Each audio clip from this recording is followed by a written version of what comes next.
All right, I'm asked to factor this 4-term polynomial, 1, 2, 3, 4.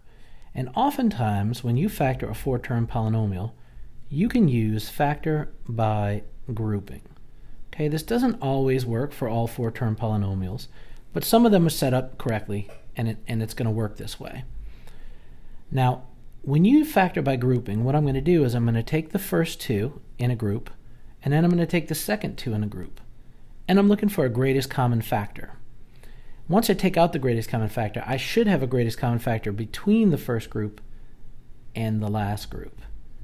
Okay? And what I want to get in the end of this, I want to get my factors. And it's very likely I'm going to get 3 factors because the highest exponent is 3. So let's go ahead and see how to factor by grouping. I'm going to group the first two. I call that one blue, and I'll group the second two, and I'll call that one red.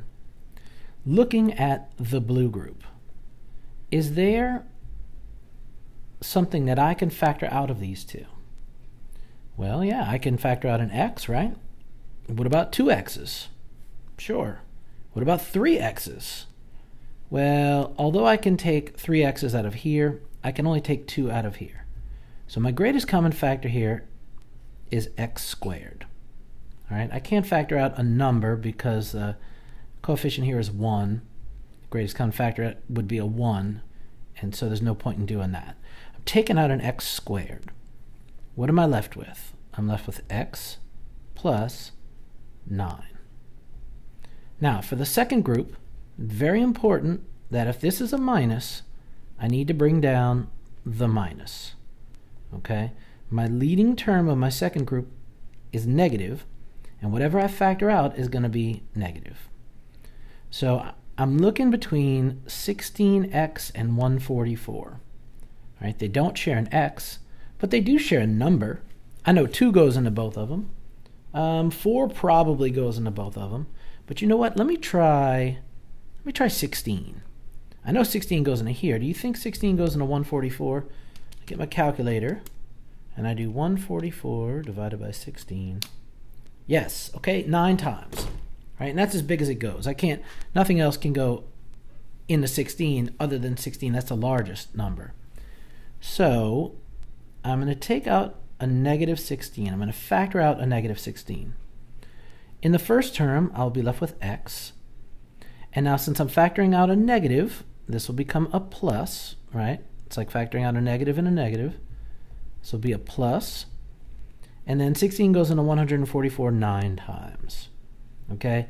And if you're not quite sure about that, go ahead and distribute. And you'll see that you will get what you started with. Now, I am very lucky. Okay? This problem was set up correctly.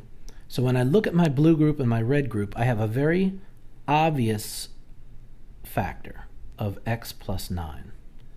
And when I take that out and bring it out in the front, and I take this one out and I bring it out in the front, you can see I am left with x squared minus 16. So I have factored by grouping. Okay, factor by grouping gets me here. But now I realize that I was expecting 3 factors, and I realized that I have 2 right here. This thing is the difference of 2 squares, and I can factor that. Remember, they're going to be conjugates. So if I want to factor x squared minus 16, it's going to be x and x, 4 and 4. One of them will be plus, and the other one will be minus. And this is completely factored. Okay, using factor by grouping, and then realizing that this is the difference of, I'll write the number 2 squares.